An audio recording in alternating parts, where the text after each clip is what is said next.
Greg Hardy taking over the Red Zone Blitz. I don't need a clipboard in my face. I don't need a defensive coordinator telling me what to do. I don't need my team. I don't even need Des Bryant, the leader of this offense. Nothing. I'm Greg Hardy. I don't care what you got to say. And I'm Jerry Jones. I'm going to sign up to a long-term deal. This is the Red Zone Blitz. What is going on, guys? Dave from Wake Up It's Football alongside of Ezra from Idiot Sports Talk. Bring us a Week 7 episode of the Red Zone Blitz. Lots to talk about.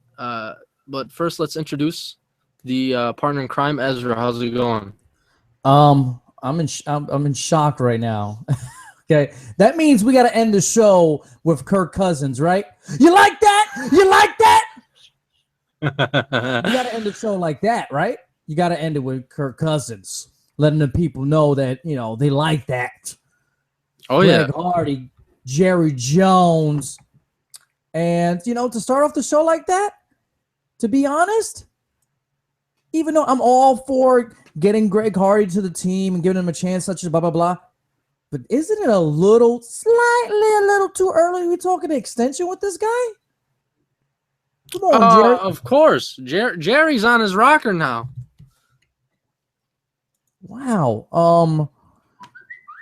I don't. The only reason I would see to get in and try to get an extension done now is maybe you get a friendly deal, because if Greg Hardy has a monster, you know, season, he ends the year on a tear, the price is only going to go up.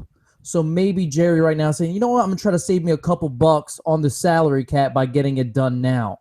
But if they ink him to Mario Williams, Justin Houston type deal, this is definitely way too early to talk an extension with this guy. I don't need Ezra telling me what to do and how to sign my contracts. I'll break you in half. I got Des Bryant on my back. He's got me, holding me down. Des Bryant, even though Des Bryant looked like a baby next to him, didn't he? He looked very small. Here's a question: who would win in a fight, Des Bryant or Greg Hardy? Greg Hardy will crush him. He outweighs him by what? 80 pounds? Probably, I think so, something like that. Yeah. Yeah, I would pick Greg Hardy. Looks like he's crazy. He makes Des Bryant, who's 6'4", look like a child. Okay. He was getting in. He slapped the clipboard down. He was in his. Was that the defensive coordinator? I don't know what coach that was. Special teams. Okay. He was upset with the special teams. But my goodness, that was a coach, and he gets in his face like that. If anything, no. And here's the thing: notice the body language around that group of guys, because Greg Hardy's going off. Nobody say, "Hey, Greg, relax." You know, nobody's getting in his face and pushing him back. Hey, that's a coach. Don't do that. You normally see that in situations like that. Greg Hardy goes off. Everybody's got their hands around their hips, just like, I'm not getting in the way of that. That surprised me a little bit. You know what? I think people are overblowing it, to be honest. So the media is. Players are not really overblowing it too much, because you know what? We've seen this before. We've seen players get in the faces or have arguments with coaches before. You know, now if this becomes a weekly thing or this happens again, then maybe I'm going to jump on that side. Like, this dude needs to calm down. Seriously, he needs to calm down this past week when stuff like this happens. But, you know, long-term usually doesn't have those effects on a team. So I'm going to let it slide by. But if I see it again, that means he didn't learn from it, and he has, you know, no respect for the authority there in Dallas. But this time around, Des Bryant, you know, he has plenty of times, you know, his stuff with players, coaches on the sideline, his off-the-field stuff. And you know what? By all accounts, he's been great the last couple years, off the field and on the field. So Dallas knows how to deal with very strong characters, especially Jerry Jones, because one, he's a strong character himself, and he knows how to. He's dealt with it with Michael Irvin. He's dealt with it with Emmitt Smith. He's dealt with it with Des Bryant. He's dealt with it. Look at that smile. Look at that smile. Okay. If you don't respect that smile, you're not going to respect anybody in NFL.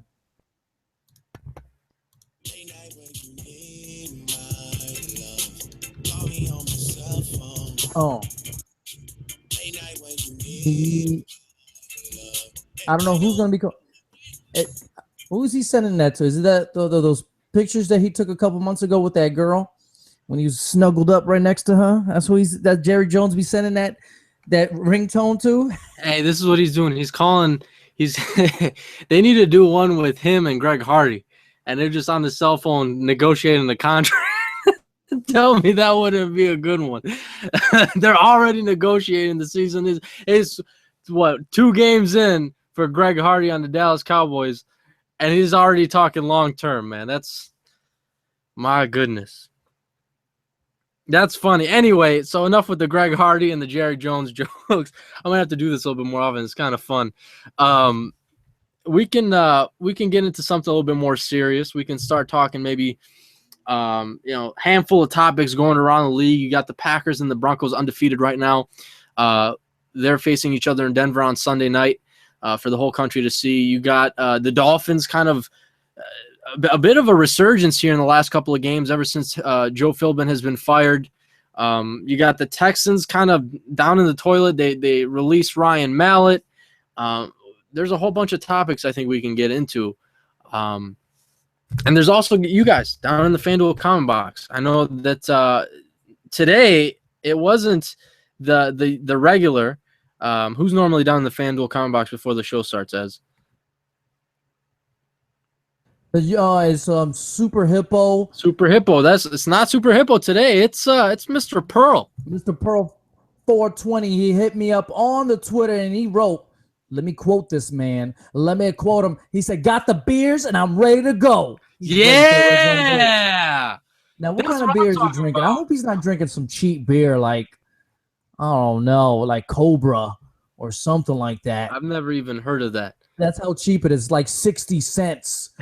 Or like the Stone. I don't know. I do this one with like a little mountain. Not Coors Light, but there's another mountain on it. I don't know what it's called. It's like the cheapo version. It's probably got. It's not even a mountain. It's probably got like a little rock on it. A little rock on it, right? Couple stones. And we got some seashells. You know about the seashells. You gotta wait for the seashells.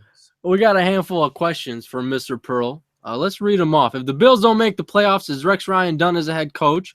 Are the Raiders actually a wild card contenders? Are the Seahawks back, or are the 49ers just bad? Even after losing the Patriots, did you gain respect for the Jets? And do you really believe the Dolphins after beating, or do you believe in the Dolphins after beating the Texans and the Titans? Those are all pretty good, pretty solid questions. Did any of those questions stand out to you? Because I got one that I'd like to answer. Okay, just answer the question that you want to answer. The Raiders. Are the Raiders actually wild card contenders?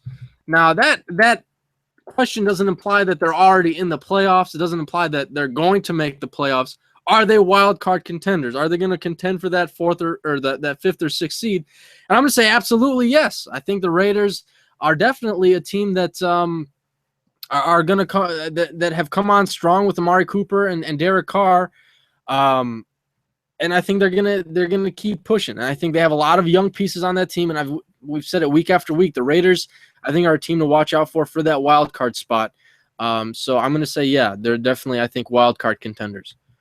And I totally agree with you because the NFL this year, especially, it's either you've been really good or you're really bad. It doesn't seem like as been years past in between teams. A lot of teams fighting for playoff positions.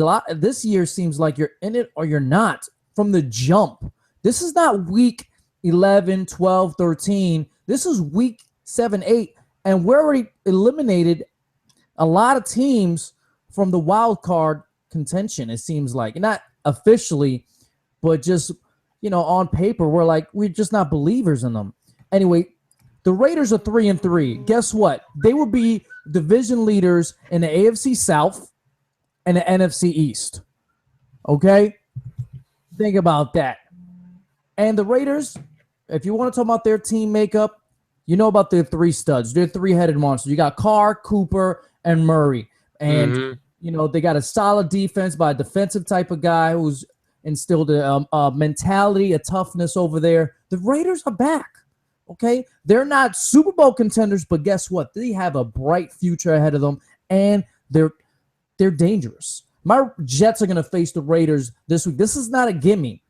Okay, you got Cooper, who's on pace for 1,400 yards this year in his rookie season. This is a very deadly team. They can make stuff happen. They got leadership on the defensive side of the ball with Charles Woodson, who's still playing some really good ball. You got your 39. Boy Khalil Mack. This got talent, and they're putting it together. I agree. I think the Raiders are a team to watch out for. To keep your finger on, keep tabs on. One of those teams that are probably going to be overlooked when you're talking about the playoffs going, ahead in the next couple of weeks. Now, who are those teams? You're gonna mention the Broncos. You're gonna mention the Patriots. Not too many people are gonna mention the Raiders. Keep your eye on them. I think they come up and they make some noise. And he said if the Bills don't make the playoffs, is Rex Ryan done? Is it not year one? No, they gave him a 5-year deal. They're not going to fire him after year one unless it was, absolute, joke of a year. And it hasn't been like that. They're like last year's Bills. They play up big when it's big games and play small when they're against teams they should beat.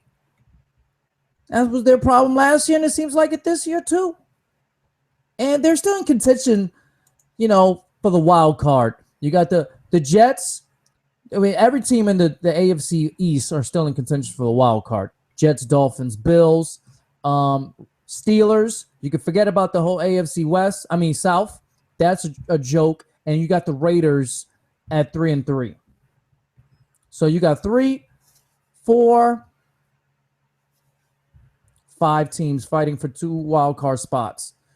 Even though, of course, any of these other teams, I'm talking about the Browns, the Chargers, could catch on fire and, put their foot in the race. But right now, it's only a 5-team race in week 7. Where's the parity? That's pretty sad right now. Just saying. The entire AFC East, I think, is still in playoff contention. Yeah, that's what I just said. That's the 3 I included. The AFC North, the Ravens at 1-6. What a surprise that is. No one really saw that coming. Cleveland is at 2-5. I think they very well, may be out of it. And the AFC South. What's your Spanish word of the day, Ezra? Basura. Yeah, that is the AFC South. So you got the Colts sitting at 3-4 with a losing record on top of that division. Everybody else is 2-5 or 1-5. Texans, Jags, and Titans all have 5 losses. And the AFC West. Here's something I didn't know. The Chargers are 2-5. They're losing tough games. That's what it is with the Chargers. And same with the Ravens. I think the Ravens has got to be the best 1-6 team of all time. Okay? They're 1-6, right? Every game they've lost this year was been decided for 8 points or less. I think that's the worst. That's the worst in history for a season, and they're only 7 games into it. Losing 8 points or less. This is for one season. They already set the record. 1-6. That's crazy. Yeah, I could have sworn that the Chargers had a better record than 2-5 the way that Phillip Rivers has been playing. I did not know they were 2-5. That's actually wow. So the Bills question, you said no. I'm saying no. I didn't answer it, but I'm saying no. That's Rex Ryan is going to coach next year and probably the year after in Buffalo. Not even a question. I don't think about that. Mr. Pearl has an interesting question. Did people crown Andrew Luck elite too early? I think that was a great question. I'm gonna say no. I'm gonna say no. And matter of fact, yeah. Matter of fact, well, let me change that. I'm gonna say yes because elite is Brady, Rodgers. That's and Big Ben. I guess if we could put Big Ben in there now. I think we could put Big Ben. So Peyton. So Peyton. We're talking this season. We're gonna have to take out Peyton, and we're gonna have to take out Breeze. Okay. We're gonna have to take those two guys out. I'm sorry. Okay. I'm still on the Peyton Manning bandwagon, but the elite, you can't go there. Can't go there anymore. Elite is, top 5. Can you say top 5? No, you can't. You could be a top 3? 5 quarterback. You could be a top because I think Tony Romo's a top 5 quarterback, but is he elite? I'm not gonna say he's elite. I think elite is not 5 guys, and elite is just elite. You're just at a different level than everybody else. And there's just 3 guys right now that is a different level than everybody else. Brady, Rodgers, Big Ben. People were saying elite because of what Luck has done. The team, the lack of talent he's taken and the numbers he's put up. But he's always been a high turnover guy. Always been. How many interceptions did he have last year? 19? 20? Because he had no running game. Everything is on his shoulders, and he produced big-time stuff. So that's why people were going with elite. Is he a top 5 guy? I think you can still put Luck in top 5. Top 5, top 6. But is he elite? No, he's not. That's reserved for a special group of men. That just because you're in the top 5 does not mean you deserve to be, that. And like the NBA, when people talk about franchise players, there's only like 3-4 true franchise players in the NBA. He may be that guy you build around in your specific franchise, but is he a true franchise guy? No, he's not a true franchise guy. There's very few guys at that status. Well, the thing is with Andrew Luck, coming out as a college quarterback, he was elite. Now, the steps he's taken in the last 3 seasons, not including the one that we're in right now, it looked like he was very well on his way. He was climbing the ladder slowly, season by season. He inched a little bit closer to the Super Bowl. Last year, he made it to the AFC Championship game. I don't know if early is a good word because I feel as if the people who did claim he was elite, including myself, felt as if we were seeing it happen. It was in progress. It hadn't happened yet, but we are seeing it happen, before our eyes. And many of us believed that this season was going to be the year that Andrew Luck really breaks out and shows the league why he should be in that top 5, top 3 conversation. And it just hasn't happened. So I don't know if early is a good word. Perhaps maybe premature. I don't know. That maybe implies that, he was there or was about to be there, but he didn't quite make it yet. But I think we're pretty much nitpicking right now. It's just perhaps it's a bad season. I think he has the knowledge. I think he has the athleticism. He has the body. He has the height. He has the weight. He has the intangibles. He has everything he needs to be that number, that top 3 guy. But for whatever reason, right now it's not translating out on the field. So, if you're a Colts fan, you're kind of scratching your head. But thank God, if you are again a Colts fan, that you are in the worst division in football, because right now, even with a losing record, your team is on top of that division. So, not knocking Andrew Luck or anything, but if it wasn't for that, I think that the Colts and Andrew Luck would be getting a lot more flack than they are right now. So, in the FanDuel comment box, and I was talking about blow-ups So the FanDuel comment box, the blow-ups on the side of the field. Drew Lisa, I hate to say it, but Brady even had a fight with Bill O'Brien when he was with the Patriots. Ayo Mikey says, Ezra, it's called King Cobra, and it's $1.50. We're talking about the beers from before. Mikey wants to ask, so is Derek Carr the real deal, boys? So far, the Fresno Bulldog is showing the Raider Nation some good promise. Better than anything we've had since Rich Gannon took us to the Super Bowl 37. Can we call him the real deal? Can we seal it up? Yeah, I think he's better than his brother, too. Well, his brother never had a chance, okay? And who was the guy I wanted at quarterback, David, for my Jets? How many times did I say it? Yeah, Derek Carr. I wanted Derek Carr. I wanted Derek Carr on my team. And no one ever listens to me, okay?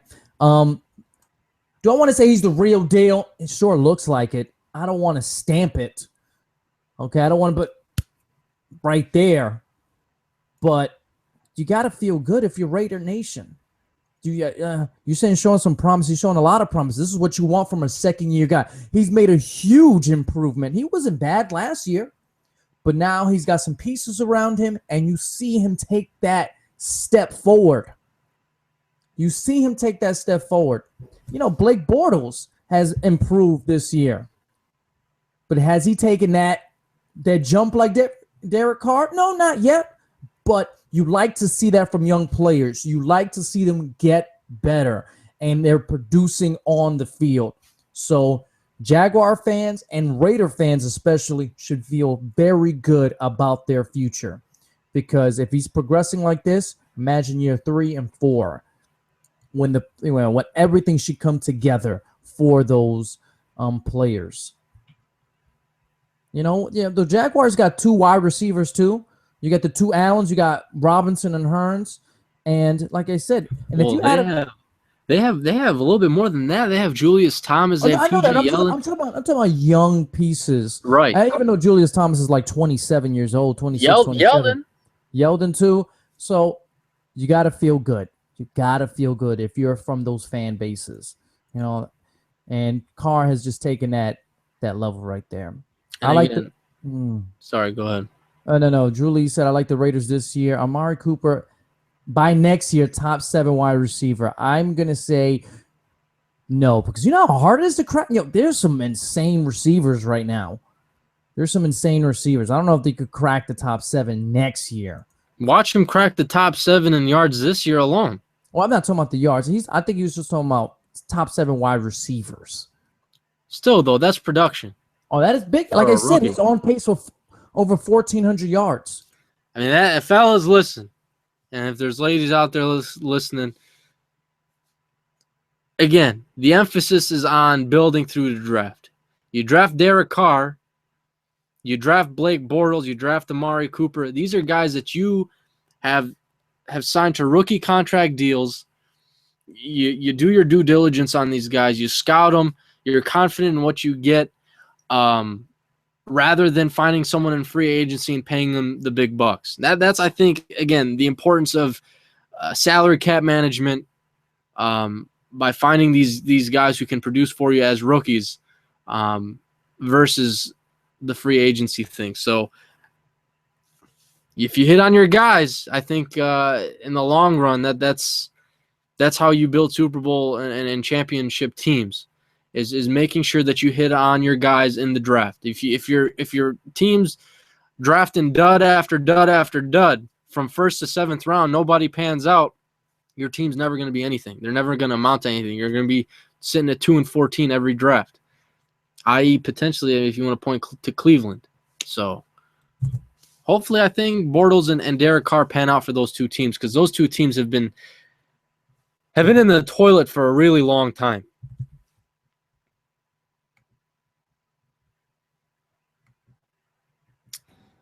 Here we go. Some more comments in here. Jam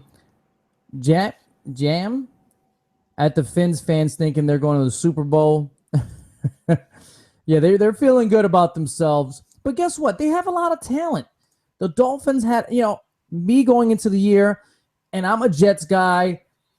And I thought they were going to finish second in the division because they got that type of talent, So, yeah, I can imagine why Dolphin fans are feeling good, but I'm with you. I don't think they're going to the Super Bowl this year. That's funny. They got smacked around, but this team could be very dangerous. It's not like they're 2-4 or 1-5. They're 3-3. They're 3-3 with 2 wins in a row, feeling good about themselves. So, and there's plenty of year to find themselves out, and they could be dangerous in the playoffs because they have the talent.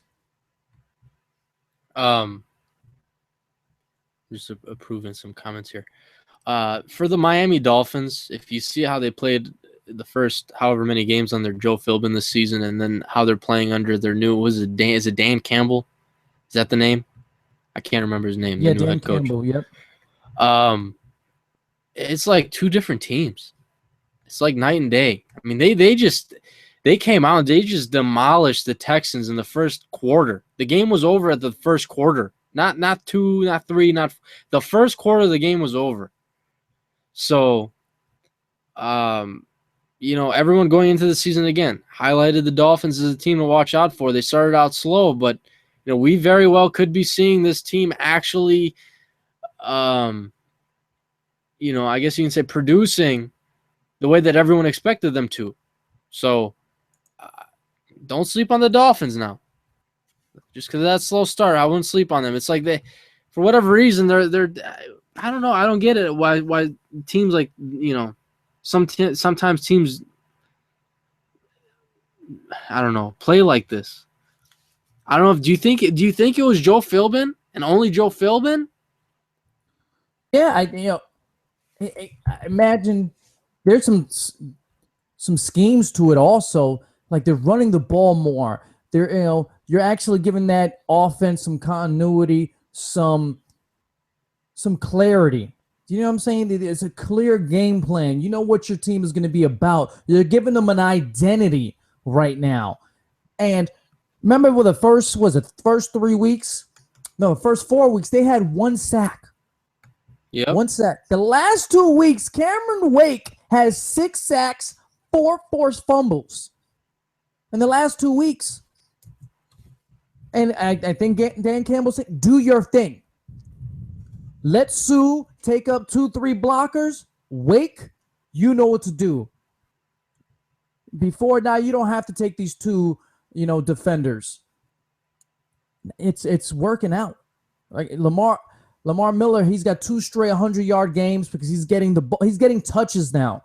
He's getting the ball 15 or 20 times a game. Before that, it was maybe he'll get 5 touches, 10 touches. They'll design a little something for him because Philbin didn't believe in him being a every down back. Being going behind the tackles, between the tackles, and I don't know. It's manifesting over there. The confidence that Dan Campbell is instilling into these players,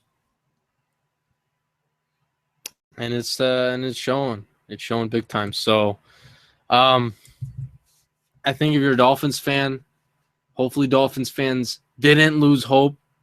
I know some people, as soon as their team loses 1 game or 2 games, they just start, we're done. Season's over. I'm turning on Miami Heat games now. NBA season's here. I'm not watching the Dolphins anymore. They fired Joe Philbin. 2 wins later, different story. So I know some of you fans out there are like that. So just calm it down. You'll be fine.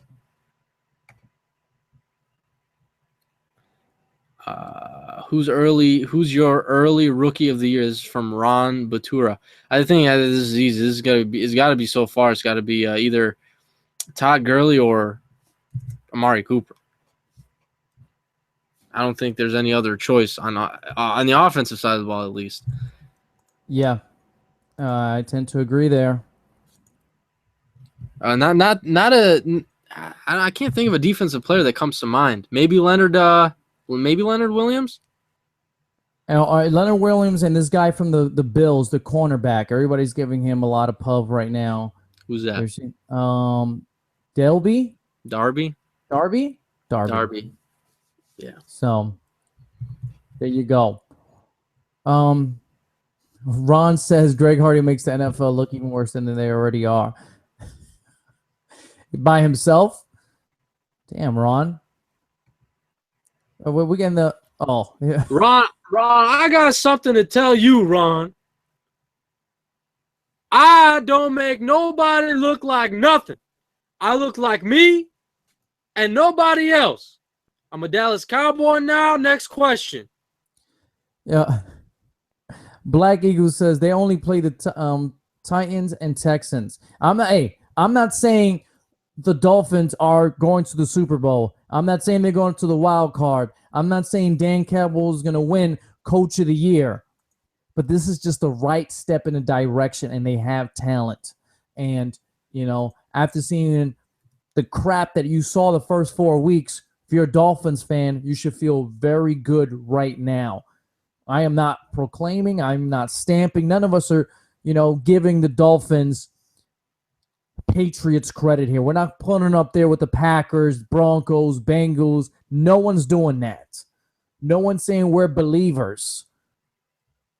We're just saying it's in the right direction.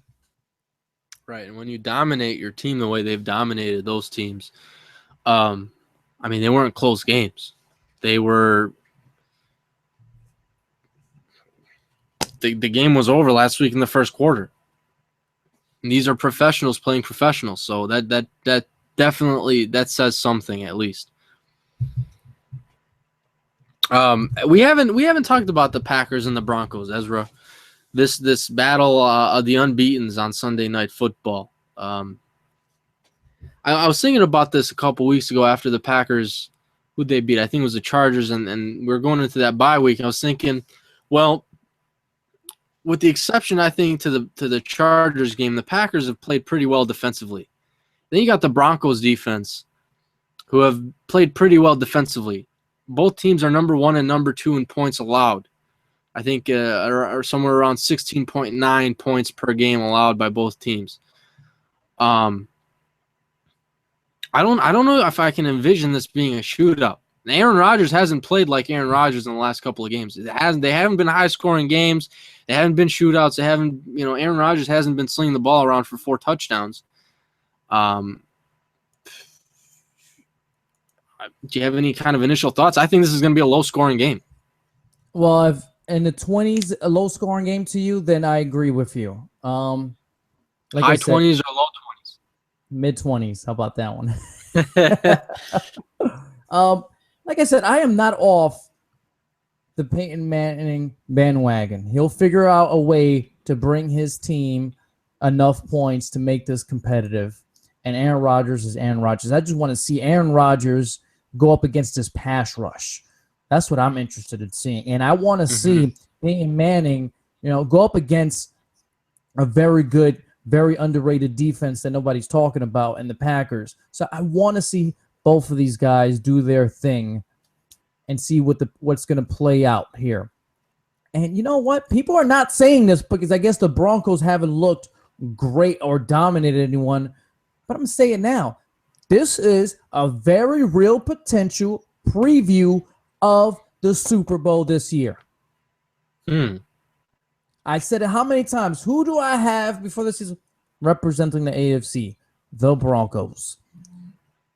And the Packers, they got the defense, they got the offense we don't need to talk about. They got the team to also be in the Super Bowl. And I think this is a big-time preview what can happen in February. And it's going to be interesting to see this matchup.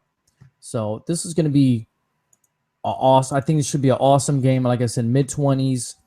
And I think we're going to see glimpses. We're going to see some old Peyton Manning when we need to see him in this game. I don't know. That's tough for me to believe.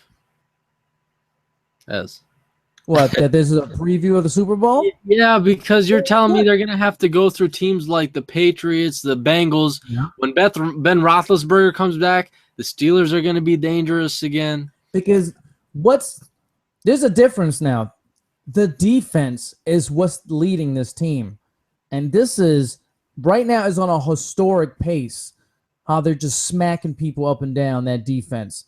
I think they scored more points than the offense so far, and that pass rush is just deadly. It really is. And no matter how great you are, you can't be that great if you're on your back. Brady can't be Brady if he's on his back. Rodgers can't be Rodgers if he's on his back. Big Ben can't be, himself if he's on his back. So that's what I'm saying. I'm interested to see how the Packers attack this pass rush going forward. And like I said, the Broncos are a mess on offense. And I think it's fixable stuff too. Maybe Peyton Manning won't be Peyton Manning of old, which, like I said, I took him off the elite level. But if he could, when he needs to, and he has for 6 games, when he needs to put up points, he's got it done. He's drove his team down the field when he needs it done. And they got the weapons. If they can actually just fix the running game, which I think is a big issue, and I think they've gotten better over the weeks with Ronnie Hillman, that's when the Broncos will really be dangerous once they have that consistent running game flowing. I feel bad for all the people who drafted C.J. Anderson in the 1st or 2nd round. And you got to say the same thing about Eddie Lacy. That's true too, but I think Eddie is a bit of a more undisclosed type of injury that no one is really talking about, which is his ankle. I think that's really kind of bothered him. I think the Packers have kind of underplayed that because they're supposed to report these injuries. I think they have been. But on that same note, I think they want teams to prepare for Eddie Lacy rather than James Starks. And against the Chargers, James Starks had a 100-plus yard game and 2 touchdowns. So C.J. Anderson, I just don't think is very good at all. And now Ronnie Hillman, like you just mentioned, is a starting running back there in Denver. So I think if teams can at least put up 24 on the Broncos, I think they're going to win.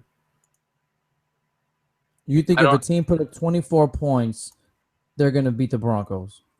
Peyton Manning has been. If you go look at the last go look at the turnovers. The turnovers are everything. The Cleveland Browns took them to overtime.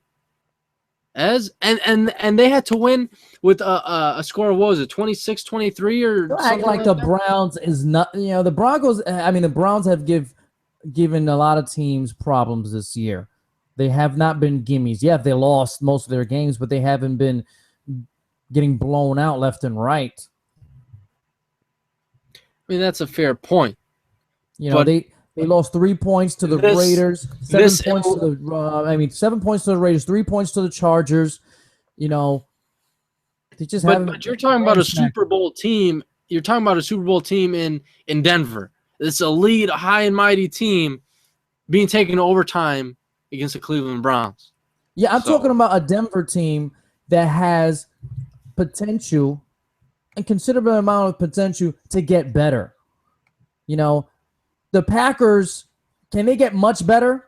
Not really from what they are right now. Can the Bengals get can the Bengals get much better? I'm talking about their play. Can they get much better? I don't know about much better. The Patriots, much better. All these teams can get slightly better. They can be clicking on all cylinders, but the Broncos just have more potential to get better because their running game is a mess. If you can get that to good, damn, that's a very upgrade. If you can get Peyton Manning to good, that's a considerable upgrade. And I think those are very fixable things in Denver. It's not like I'm asking or anybody's asking for much from Peyton Manning in that running game, that offense. The thing is that offensive line and the scheme that they're that zone blocking they're doing with Garrett Kubiak, can they get it done? Can they finally gel and get this offensive line solidify themselves so everything can go? That's the big question here. But I think that can happen. So if you had to pick the team that was going to win this weekend between the two teams and to remain undefeated now, who would it be? And this game is being played in Denver. I'm played in Denver. I'm going to go with. I would probably go with the Green Bay because, like I said, the the Packers are, they're there. They're almost there. It's not like they have huge problems to worry about. They have their health issues and stuff like that, but they're closer than the Broncos. The Broncos could lose and show signs that it's getting better. Do you understand what I'm saying? They can they could get 150 yards on the ground. Peyton Manning could throw for 2 touchdowns, no picks, and lose the game because Aaron Rodgers can throw 3 touchdowns and, the Packers can run the ball. And as long as the offense is looking good, especially a tough defense of the Packers, you may lose the game, but your team is getting better. Here's some game stats for you.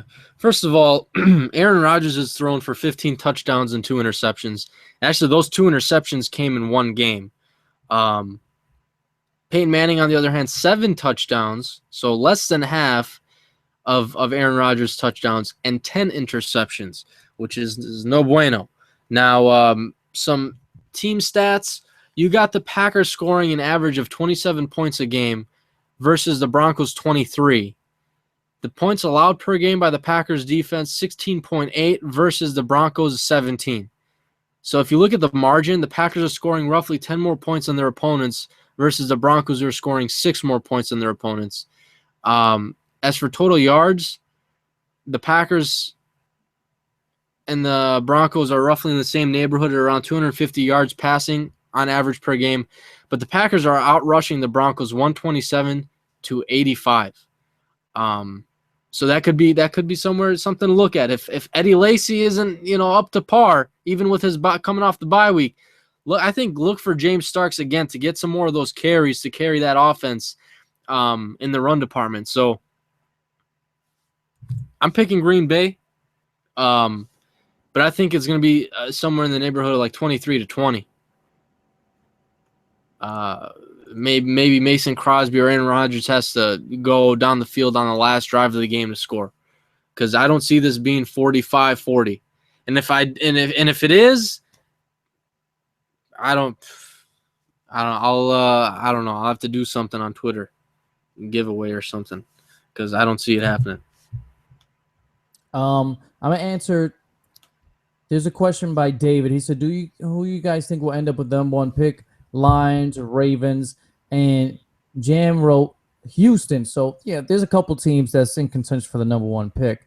If I had to pick one, I definitely won't pick the Ravens. Like I said, the Ravens to me are the most dangerous 1-4 team in the history of the NFL. 1-6 team in the history of the NFL. Houston, the way they got smacked around, and we were talking about coaches on the hot seat, put Bill O'Brien on the hot seat after that performance and the way their season is going. They're 2-5. They just lost Foster for the year.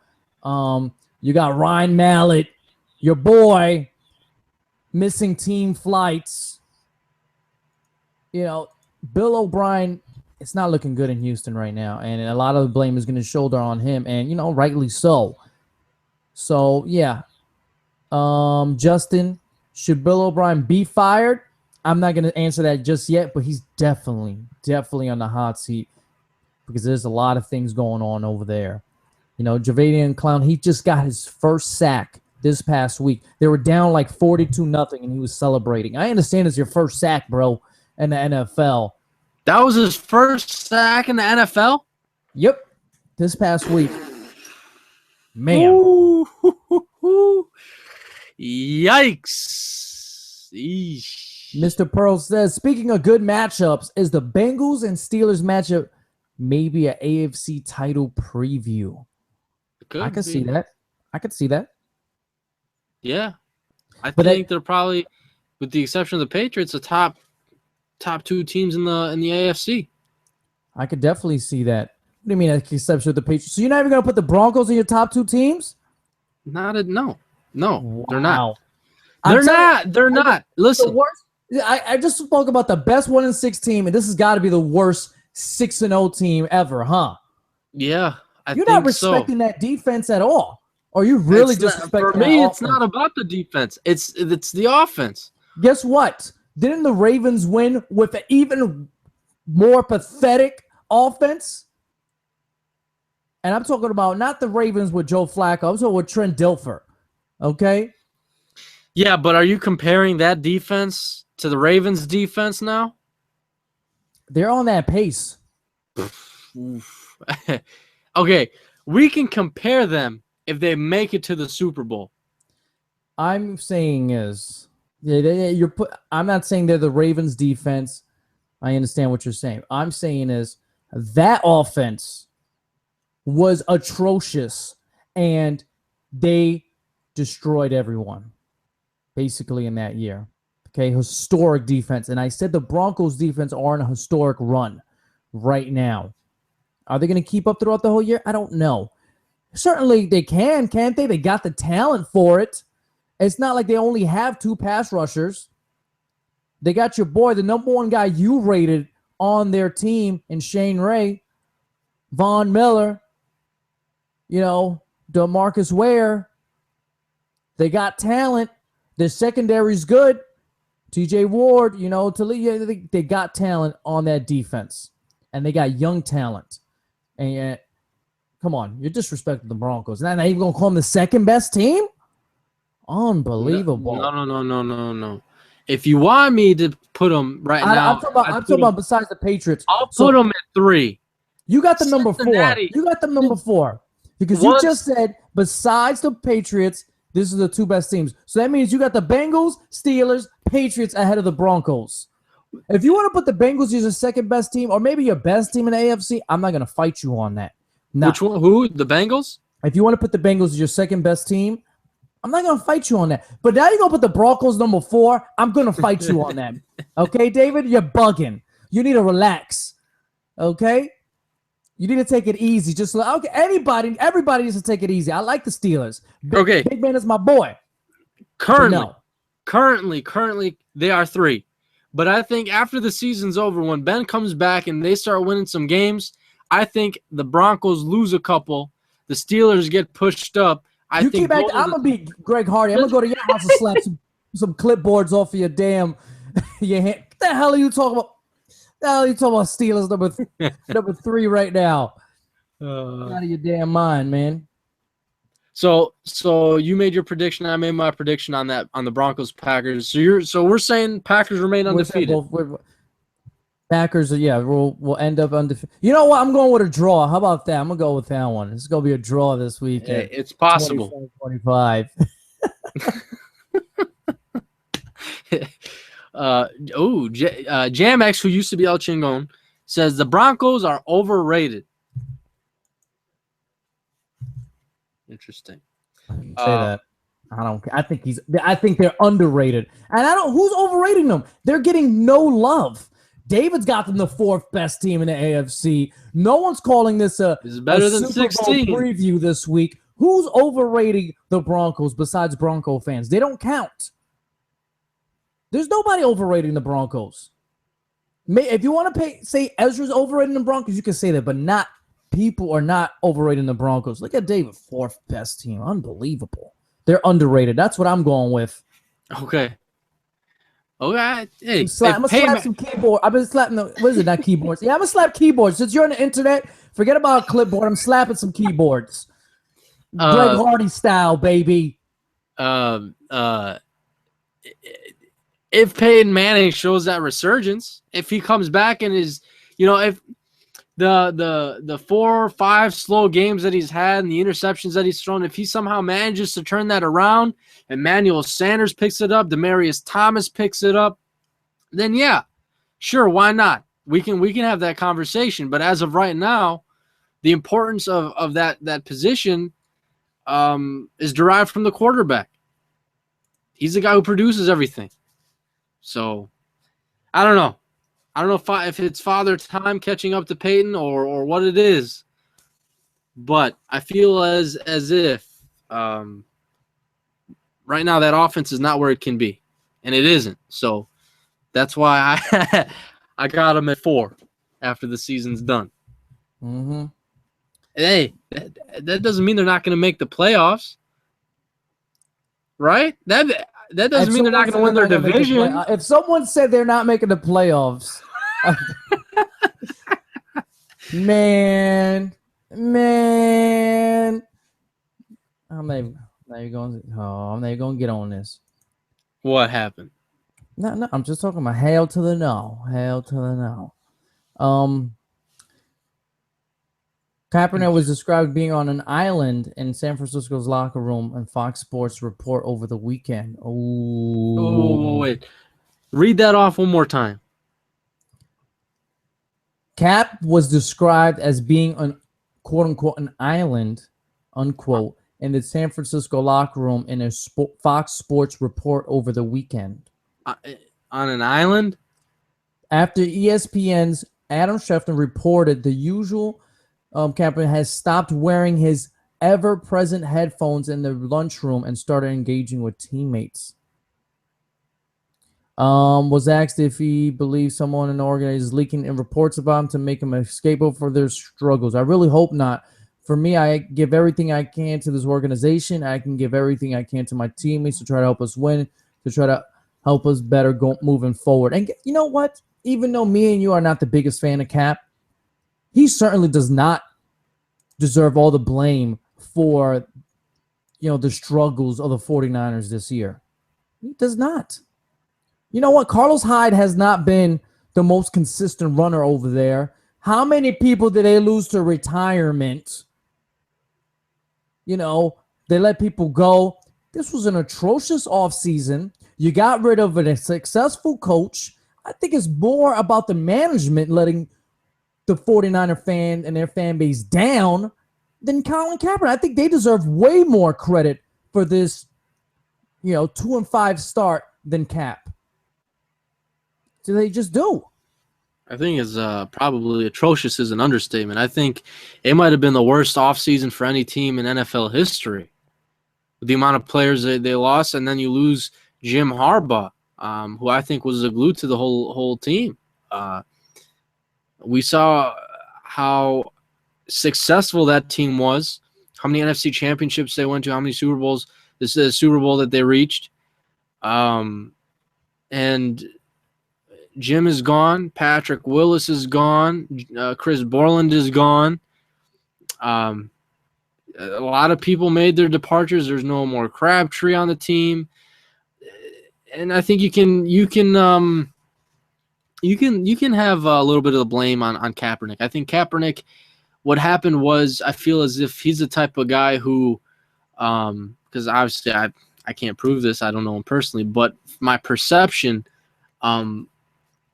is the fame hit him all at once. And he got hot more towards what I think it was the end of the season in 2011 or 2012 when Alex Smith went down. Show some explosiveness. The 49ers part ways with Alex Smith. They signed Cap to a big contract. And I think what happened was the fame hit him all at once, and he just felt like he was the cool guy on the block. He didn't have to I don't need to play football anymore. I got the money. I don't know what football is. I think you're going way too hard on Cap, man. Listen, man, are you seeing these balls he's throwing in the dirt? He's always been. The thing is, just because you signed an inaccurate quarterback doesn't change he's going to all of a sudden be an accurate quarterback. All right? This is the 49ers management fault. This is the guy he was always been. This is what did you expect? Okay, you expected him to be a bum, right? Right. Okay. I don't think anybody envisioned, you know what? Okay, besides Jaws, thought Cap was going to be the greatest quarterback that ever lived. Which is the dumbest statement in the history of all of mankind. Guess what? The way his contract is set up, they could get rid of him. Right. And the way they could get rid of him and not worry about, salary cap implications down the road. But they signed him. And if you're going to sign this type of guy, you got to get the right. And when they were winning games, they had a consistent running game. They had a legit top 5 defense. They don't have that anymore. You're relying on a guy that was basically more of a slightly glorified game manager Okay, because what they say is don't make mistakes, run the ball, and make a couple passes here and there. We'll let the running game and the defense do their thing. Now they're asking him, hey, we're gonna need you to put up mid-20s to 30 points a game. We're gonna be more of a passing offense first, a Kaepernick offense first, when he was never that. You need to have a consistent, running game ahead of him and everything else. Lay off a lot of the pressure off of him, and they're not doing that for him. He deserves blame for it because he hasn't improved as much. But like I said, their offensive line, Hyde, they're also blamed for it because they're not producing as much too. It's not like Carlos Hyde is lighting it up and Cap is the fault for it. After Torrey Smith. Oh wait, you got Anquan Bolden over there too. Yeah, but those guys aren't even making noise at all either. I know. That's what I'm saying. It's all the way around. Everybody. Yeah, I understand. I was saying it's also management, the GM. Yes. Jim Tomsula, I don't even feel is like a head coach. I really don't. But the guys out on the field, when the hell was the last time you heard Vernon Davis's name? People consider him done. People consider him done. They say he's even done in San Francisco. Like he's not even the number one tight end over there anymore. When was the last time you heard his name? Anquan Bolden, 2-3 years ago in the Super Bowl, lighting it up. Now you got Torrey Smith. Flacco over there. I remember that. Nobody, no Torrey Smith. Who's Torrey Smith? I don't know. Carlos Hyde hasn't been actually having a good year. Torrey Smith's actually having a decent year. He actually is. Like I said, I think that was a good signing from because of Cap's arm and, a few games, it's been, a good target for him. But Torrey Smith is not, he's probably not their number one. It's still Anquan Bolden. And Anquan Bolden is not the young guy that he used to be. He's old now. Right. He's old. He's getting older. I said, I think it's a lot of issues with the 49ers, and I'm putting it on the blame on the management before I put it on Cap. Fine. But to go back to the question where everyone is asking who's getting the first pick in the draft, I think it very well could be San Francisco. I think they're the worst team in the NFL right now. Between them and probably Houston. There's really no words. There's no words. San Francisco stinks, man. They suck. What a like a euphoric feeling the 49ers fans must have had for the last couple of years. This team was just absolutely trash in the mid 2000s. And 2010 rolls around, 2011, the team starts picking up some speed in 2-3 years, and they make it to the Super Bowl and done. Gone. I mean, if you're a 49ers fan, that's got to be just... You got A.O. Mikey saying the 49ers are done. They used to rely on their defense, but they only have 2 starters from their last Super Bowl that they went to. Who? I would imagine Bowman and who else? Are we talking defense? We're talking about defense. 2 starters. Bowman and... Okay. I don't know. McDonald's gone. Smith is gone. Alden Smith. Alden Smith is a Raider. He's a Raider. Man, this team, man, wow, holy smokes. Yeah, I don't know, man. If you were a 49ers fan 2 years ago, oh man, we have a dynasty for the next 10 years. No, you don't.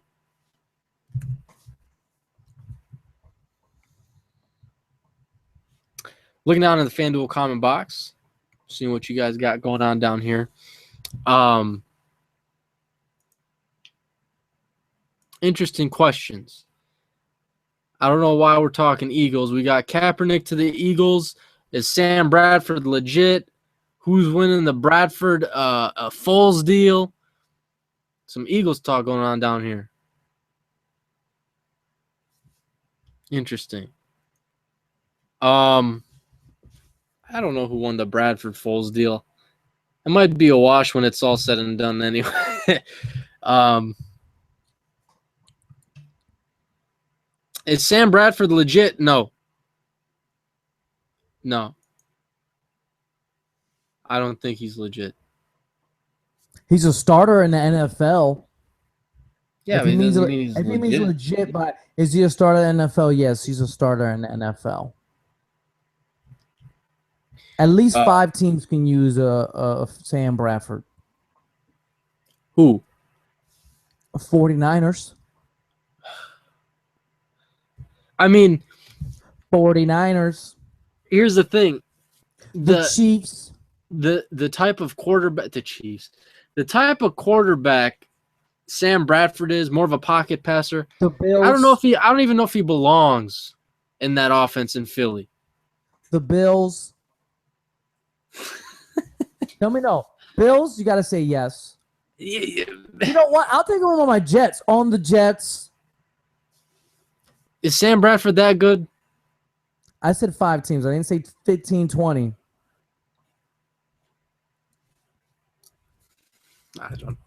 I don't know, man.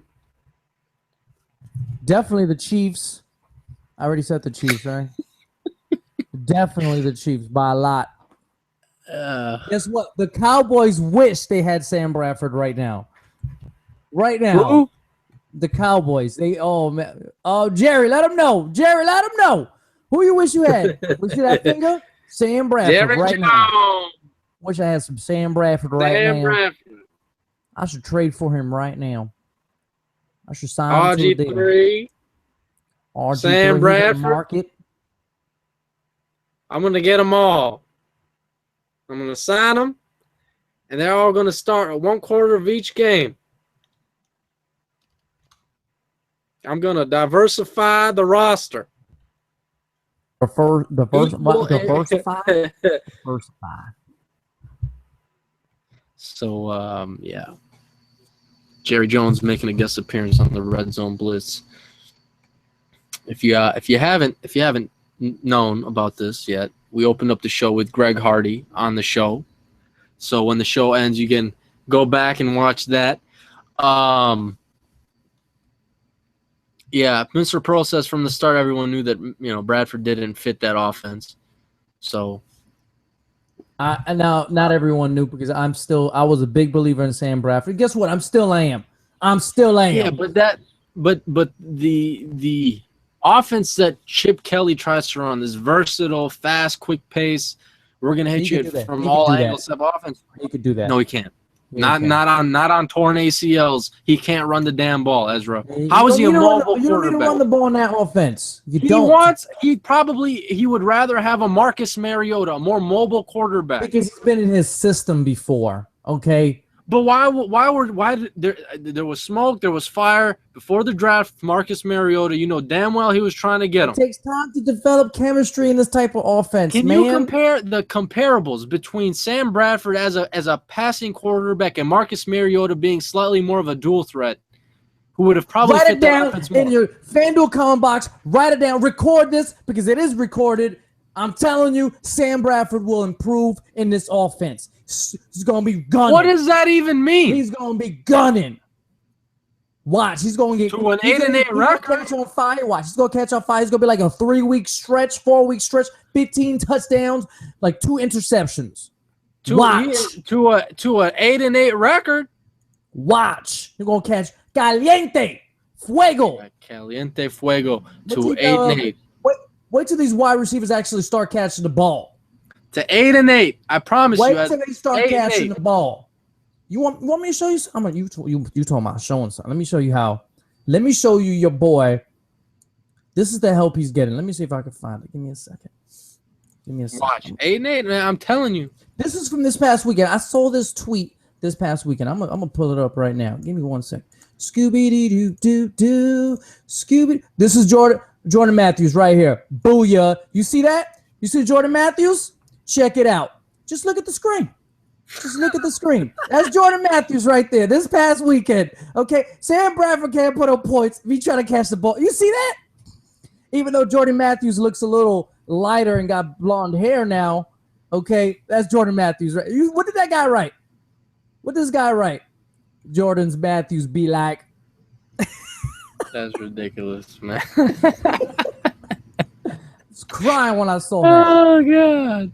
It's not only Sam Bradford. Man. Everybody want to blame Sam Bradford and everything.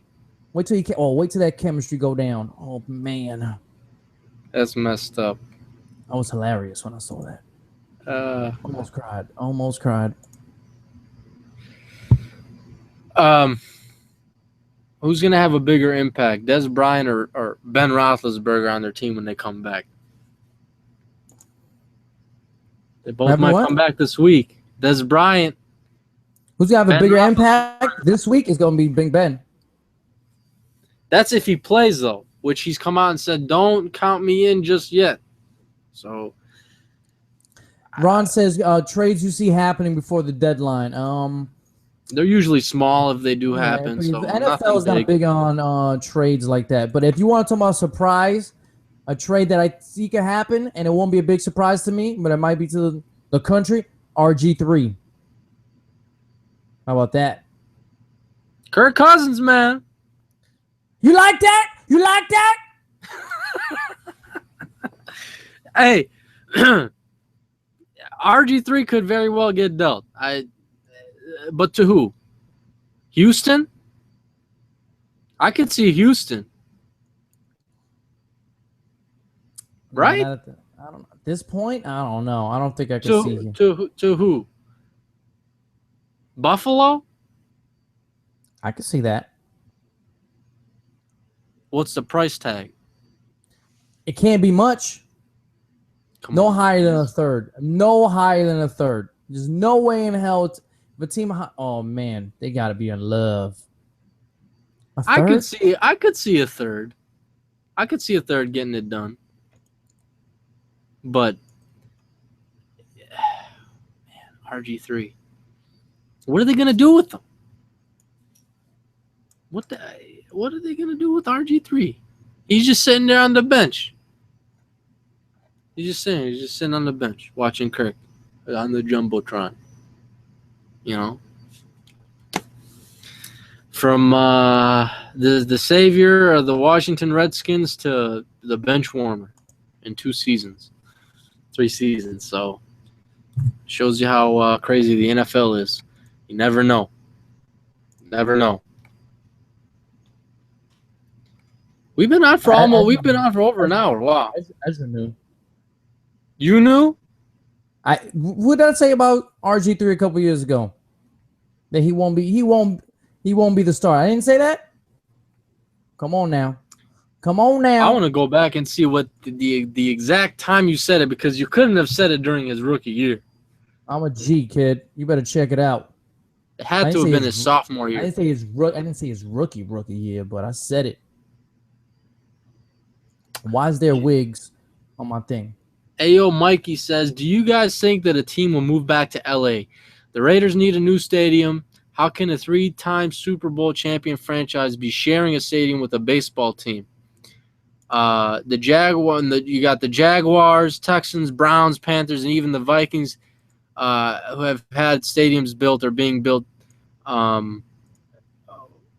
Is the NFL that we're playing in a stadium that was built? NFL we're playing. I guess they're playing in a stadium that was built in the 60s. Is that true? Is it that old? The Raiders? Either way. The Raiders need a new stadium bad. Yeah, of course. I don't understand why each team has their own stadium, because I thought I heard that if they end up moving to LA, you've got a chance that teams like the Rams, the Chargers, and the Raiders, 2 of the 3 teams could be sharing that stadium if they move to LA. Man, I hope they don't go. I hope they stay in their respective cities, man. I hate to see that. It's not going to happen. Unless a city is not supporting that specific team, I hate to see that. The market share in LA is just way too big to not capitalize on the money that could be made there. And that's the whole discussion. So obviously it's about the money. Dollar bill, y'all. You know, the market in LA is however, who knows how many times bigger than the market in Oakland. Who knows how many times bigger the market than San Diego or St. Louis. You can definitely have 2 teams there. The population there is top 3 in the country, I think it is. So didn't the Browns move already? Mr. Pearl said Browns will never move. If they ever get good, the fan base is just as good as the Seahawks. Didn't they move one time? they moved to Baltimore. Yeah, I know. That's what I'm saying. He said they'll never move. They moved a couple years ago. Yeah, they moved. It's been what, almost 20 years, coming up on 20 years now. So, wow, 20 years ago. Sebastian said Sam Bradford will not improve. Cap to Philly. Cap to Philly. Even if Cap did go to Philly, what is he going to do? You out of your mind talking about Cap to Philly. Maybe He's you going out to of your throw mind. curveballs right into the ground. Maybe next year as a backup if he gets released this year. Cap getting released? Told you could do that. You could, why not? Right, and if they did, I would love to see. Especially when you see what Mark their backup Sanchez in plan free is. agency. Why not? Mark Sanchez, I would take Mark Sanchez over Kaepernick. You can put that in, you can stamp that somewhere, something in writing. Put that in writing. I, David Rantisi, will take Mark Sanchez over Colin Kaepernick 95 out of 100 days out of the year.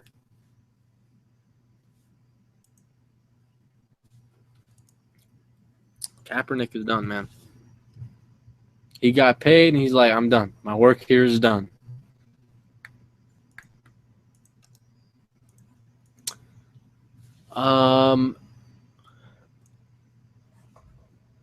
What would you do with Greg Hardy? Well, according to Mr. Jerry Jones wants to extend Greg Hardy right here. He says, I'm gonna give that man, see the finger right there? See that smile? I'm gonna give that man right there a 5-year, $70 million contract to sack the opposing quarterback. And that see that little frown on his face right there? That frown will turn into a big smile for Greg Hardy. He'll be like, thank you, Mr. Jerry Jones. That's a lot of money, and I won't let you down. So just wait.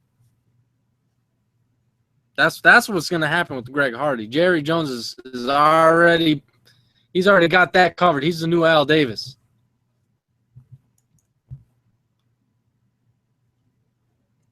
That's just wrong, man.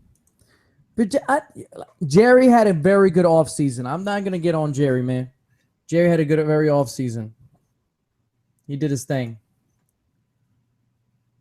I don't know,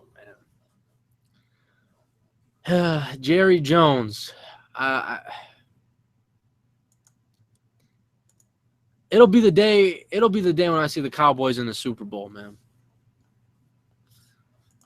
I almost said something bad. I'm not going to say it. No. Oh, take it easy. Take it easy, bro. I was gonna hit on FanDuel, but we didn't do a league last week because get everybody say they're going to join FanDuel with us for the weekly league, and nobody joins. So I don't think we're gonna be doing that unless we get requests from you guys to do that.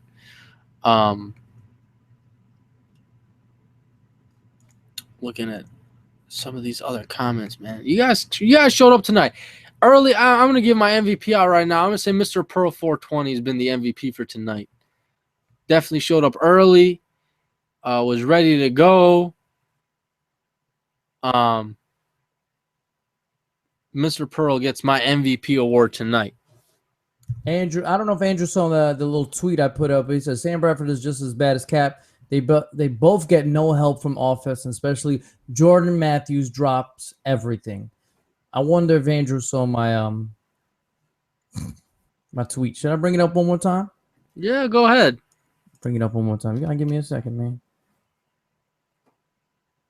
I'm telling you, bro. I is telling you. At the same time, you can follow me on Twitter at Idiot Ezra, so you can see the retweets of these things that I'll be putting up. Boom. Boom, boom. Yeah, here we go. Here we go. Jordan Matthews be like, oh, look at that. That's bad technique right there. That's bad technique. I know you're supposed to use your hands. You know what? That's not bad technique. That was good technique, but bad timing. It's bad timing right there. Look at that. Try. It's too good. It's too awesome. That's Jordan Matthews right there. Oh man. I can't. Why can I take it off? It's too strong. You gotta be, because you gotta play the song in the background. You know that, right? What song is that, sir? Hold on. Let me let me get the song go.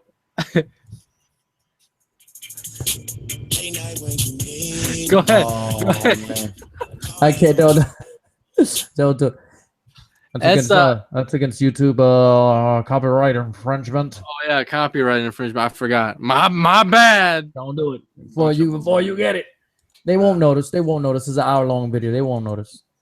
Bunch of crazies. We were just singing it. When you need my love. I just want to see Ryan Matthews just dropping every ball. Oh, Jordan. Ryan Matthews. Sorry, my bad. Jordan Matthews. Tell you one thing. Ryan Matthews probably should be the starter over there in the Eagles. Just saying. He doesn't look that bad, to be honest with you. Just saying. What it is. He does not look that bad. So I think we're gonna wrap it up pretty soon here. We got a handful of minutes left. We got any more questions, or we're gonna be wrapping it up in a minute or two? Got more comments? Here's one related to your Jets. Raiders versus Jets. Who's going to win, David? I know who Ezra's going to pick already. You're damn right. JT is just better smacking on them boys. It's gonna be a tough game because we gotta fly. Don't we have to fly out to the West Coast? It seems like we're always going to the West Coast. The Raiders never come to our house. Read it. I don't know who's gonna win this game. That's a good game right there. How dare you, David? I'm changing my pick. I'm going with the Broncos. The Broncos are gonna smack the Packers by 25 points. It's gonna propel David to only respect them. Put him on his number 4 ranked AFC team to number 1. I was gonna pick the Jets, but I'm changing it to the Raiders. No, I don't know. I think that's gonna be a close game, to be honest. Ryan Fitzpatrick hasn't looked that bad. The what do they used to call him? The Amish rifle.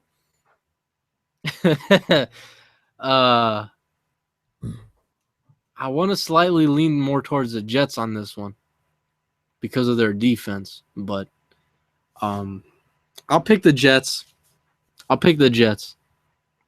But this is going to be a very close game. I think either team can win this one. It's going to be close.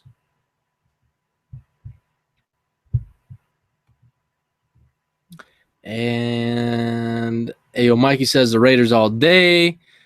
Whatever. Mr. Pearl says, I agree. Ryan Matthews should be the starter over Murray in Philadelphia.